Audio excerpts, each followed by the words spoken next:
Un encuentro con su palabra, porque secase la hierba, marchitase la flor, mas la palabra de Dios permanece para siempre. Con ustedes, el doctor José Ricardo Arias Quintero.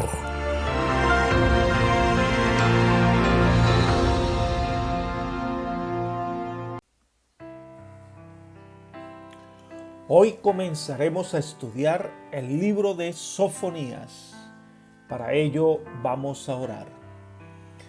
Padre eterno y bondadoso, nos acercamos a ti para agradecerte porque eres un Dios de amor, de bondad, que nos regalas este día y nos das la oportunidad de conocer más de ti y de tu palabra. Por eso solicitamos que tu Espíritu Santo esté con nosotros para poder entender tu palabra y guardarla en nuestro corazón. Gracias, Señor, por tus bendiciones, pues lo pedimos todo en Jesús. Amén. Vamos a comenzar el estudio de un nuevo libro de la Biblia, el libro de Sofonías, considerado un profeta menor por la extensión de su libro. Este libro lleva el nombre del autor, que significa Yahvé ha escondido o Yahvé ha atesorado. Existen otros personajes bíblicos con este nombre. Con respecto al profeta Sofonías, no sabemos nada de este profeta aparte de lo que dice de sí mismo en su libro. Parece seguro que por el capítulo 1, versículo 1, que proviene de una familia distinguida.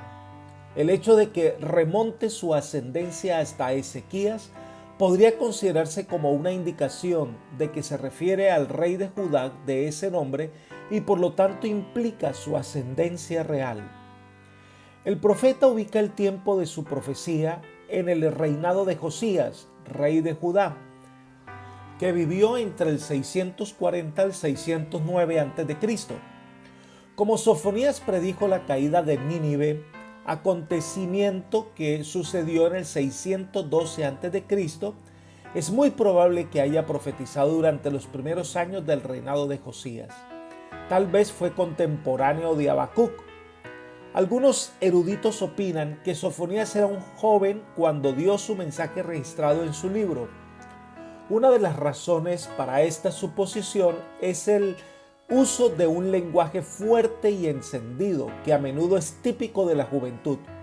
Quería que los cambios se produjeran ahora, sino antes, como a los jóvenes a menudo les gusta. Algunos incluso le han dado a Sofonías el seudónimo del enojado joven de Dios. El libro de Sofonías, como el de Joel, se concentra en el día de Jehová. No solo revela el profeta el castigo venidero sobre Israel, sino también advierte en cuanto al castigo que vendrá sobre otras naciones. Sin embargo, si Sofonías alarma por los severos castigos que anuncia, es solo para que el pueblo pueda arrepentirse buscando justicia y mansedumbre para escapar así del castigo. Se dice del mensaje de Sofonías lo siguiente: durante el reinado de Josías, la palabra del Señor fue comunicada a Sofonías para especificar claramente los resultados de la continua apostasía y llamar la atención de la verdadera iglesia a las gloriosas perspectivas que le esperaban. Sus profecías de los judíos a punto de caer sobre Judá se aplican con igual fuerza a los juicios que han de caer sobre un mundo impenitente en ocasión del segundo advenimiento de Cristo. Libro Profetas y Reyes, página 287. Así que este es un mensaje de total actualidad para los que vivimos en esta etapa final de la historia de este mundo. Capítulo 1. Castigo de Judá en el día del Señor. El mensaje del juicio inminente que Dios le dio al pueblo de Judá por medio del profeta Sofonías debe haber sido una tremenda sacudida para aquellos a quienes se describe como que tenían la mente congelada. En el lenguaje común de nuestros días, diríamos que alguien que asume esa actitud es que le falta una moneda para completar el peso. Algunos llegaron a pensar que Dios no les haría ni mal ni bien. Esto hacía que ellos bajaran la guardia espiritual y atemperar su alerta religiosa. Debido a ese letargo espiritual, el Señor tuvo que aplicarles un tratamiento de shock a su pueblo en los días de Sofonías. Esto, por supuesto, refleja la actitud de muchos cristianos en nuestros días que han llegado a asimilar un estilo de vida espiritual relajado, un letargo mortal. El Señor quiere que estemos conscientes de que vivimos en los días finales del juicio investigador. El tiempo de prueba pronto terminará. Estudiemos entonces el libro del profeta Sofonías, que proclama el día del Señor para despertar a su pueblo y buscar al Señor de corazón. La primera sección del capítulo 1 de Sofonías son los versículos 1 al 6, que son el oráculo de Sofonías contra los idólatras. Leamos el versículo 1. Palabra que Jehová dirigió a Sofonías, hijo de Cusi, hijo de Gedalías, hijo de Amarías, hijo de Ezequías, en los días de Josías, hijo de Amón, rey de Judá. Los profetas no dan mucha información sobre sí. Pareciera que les interesa más abordar el tema que les preocupa. En el caso de Sofonías nos presenta su árbol genealógico. Es posible porque se siente orgulloso de sus antepasados, tanto que se remonta hasta el rey Ezequías. Este trasfondo nos ayuda a demostrar de qué manera usa Dios a gente de diversos estratos sociales para que sirvan como profetas. El Señor llama a príncipes y a pobres, a nobles y a pastores de ovejas. La lección que extraemos es que Él puede usarnos a todos en su servicio si estamos dispuestos a someter nuestra vida a su voluntad. Este ministerio de Sofonías comienza en los primeros años del rey Josías, igual que Nahum y Habacuc, y también el profeta Jeremías. Era una época de grandes cambios y de crisis en Judá. Asiria desaparecería del escenario, pero en su lugar surgen los babilonios que se convierten en una amenaza para la nación hebrea. Leamos los versículos 2 y 3. Destruiré por completo todas las cosas de sobre la faz de la tierra, dice Jehová. Destruiré hombres y bestias. Destruiré las aves del cielo y a los peces del mar. Haré parecer a los malvados y extirparé a los hombres de sobre la faz de la tierra, dice Jehová. La profecía de Sofonías se abre exabrupto, anunciando un castigo general sobre los pecados de Judá en sus distintas clases.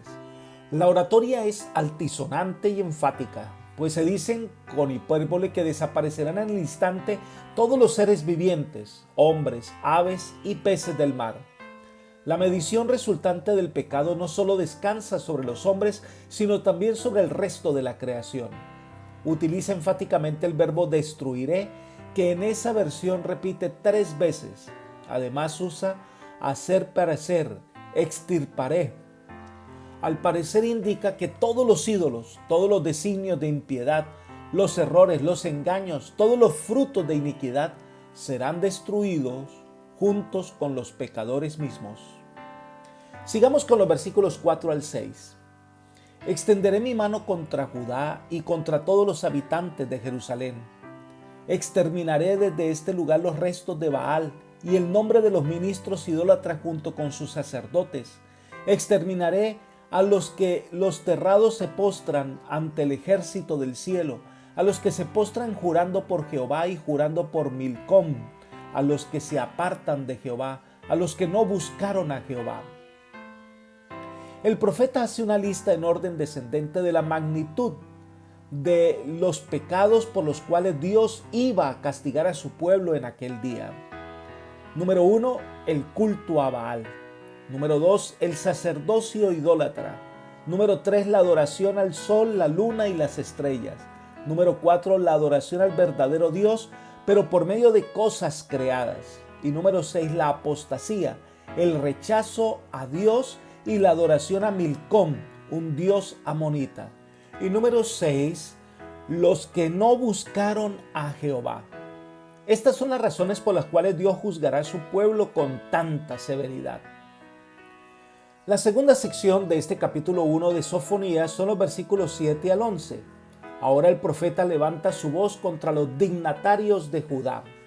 Leamos el versículo 7. Calla en la presencia de Jehová, el Señor, porque el día de Jehová está cercano, porque Jehová ha preparado un sacrificio y ha consagrado a sus convidados.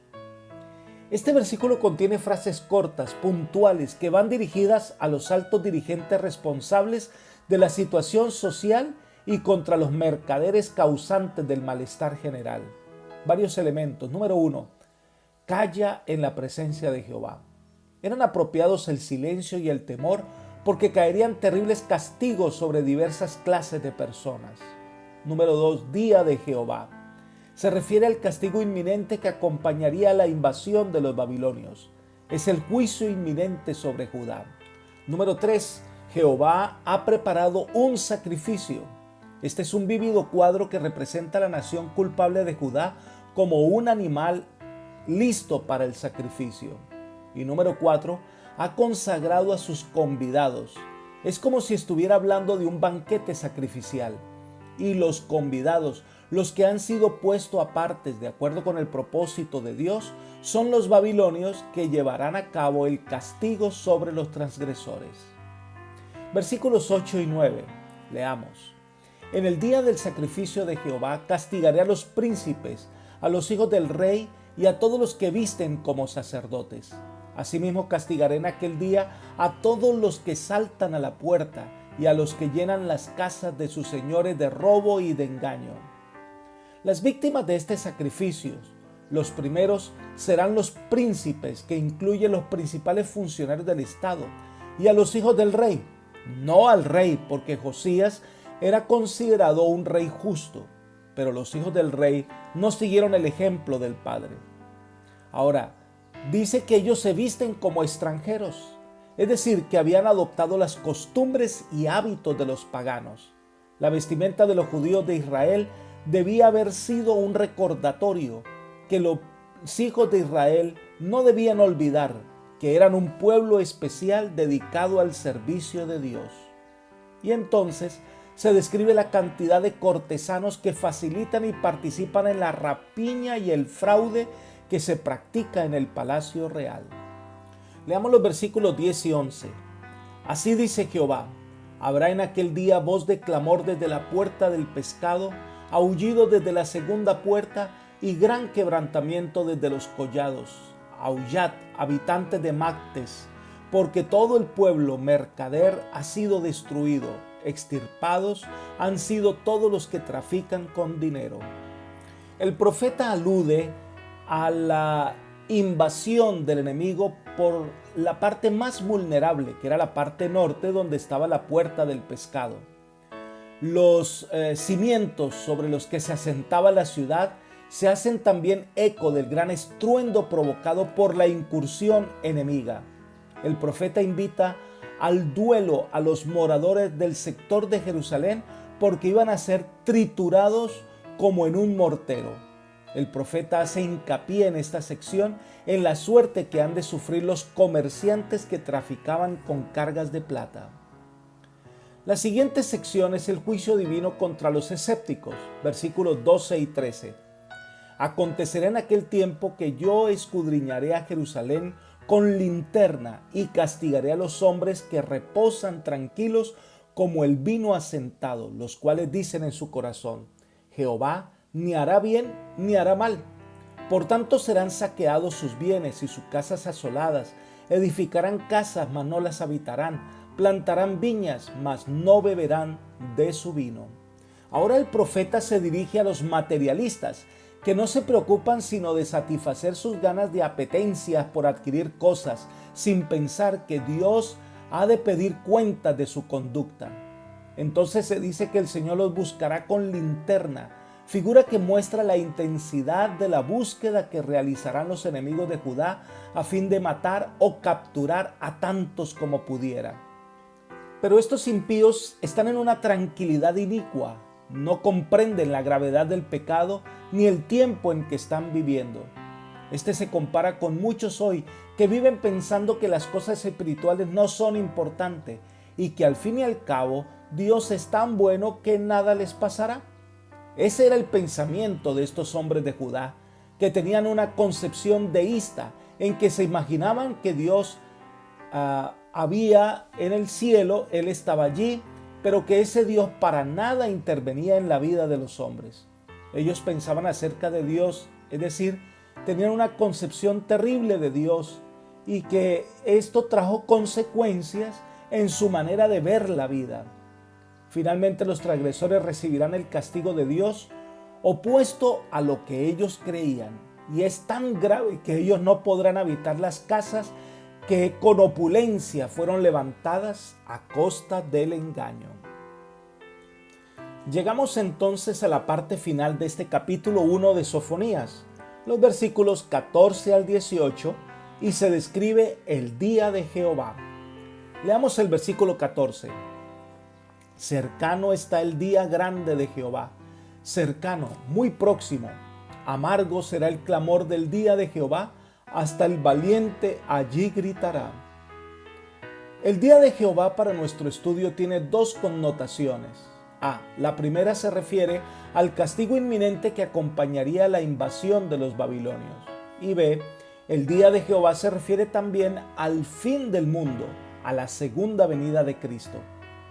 La realidad que el día de Jehová está cercano. Muy pronto ocurrirá la llegada de los babilonios, así como para nosotros muy pronto el juicio divino terminará y Jesús vendrá sobre esta tierra para dar la recompensa a cada uno. Sigamos con los versículos 15 y 16. Día de ira, aquel día, día de angustia y de aprieto, día de alboroto y de asolamiento, día de tiniebla y de oscuridad, día de nublado y de entenebrecimiento, día de trompeta y de alarido sobre las ciudades fortificadas y sobre las altas torres.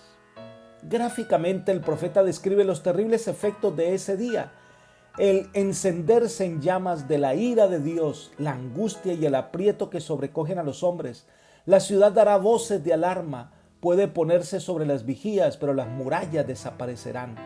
Grandes y terribles será el día en que el Señor manifieste su ira sobre la tierra. Apocalipsis dice que los hombres clamarán a las peñas y a las rocas que caigan sobre ellos y los oculten de la presencia del Señor, porque el día de su ira ha llegado y no podrán soportar su venida, no podrán permanecer en pie. Sigamos con los versículos 17 y 18 de Sofonías 1 y terminamos nuestro estudio por hoy. Llenaré de tribulación a los hombres, y ellos andarán como ciegos porque pecaron contra Jehová. Su sangre será derramada como polvo, y su carne como estiércol. Ni su plata ni su oro podrán librarlos en el día de la ira de Jehová, pues toda la tierra será consumida con el fuego de su celo, porque Él exterminará repentinamente a todos los habitantes de la tierra. La tribulación de esos días no tiene comparación con la que se haya sufrido antes. Estarán como ciegos, que es una descripción del terrible desconcierto que sobrevendrá a la nación. Los cadáveres se descomponen sobre la faz de la tierra porque no habrá quien los entierre. Máxima situación de desprecio y degradación. Pero cuando llegue el día grande y terrible de Jehová, las riquezas del pueblo no podrán evitar su destrucción. Cuán poco valor tienen las riquezas para los hombres en sus momentos de más profunda angustia. Apreciado amigo y hermano, muy pronto será una realidad el día de Jehová, cuando venga a poner fin al reinado del pecado y establecer su reino de paz eterna. Ese día está cercano y el llamado del Señor es que hay que despertarnos del sueño, hay que estar apercibidos porque el Señor vendrá como ladrón en la noche. Por eso hoy debemos dar al Señor el lugar más importante en nuestra vida, hacerlo el Rey de nuestra existencia, y eso es lo que nos garantizaría el triunfo final. Que el Señor hoy te bendiga, es mi oración por ti. Amén.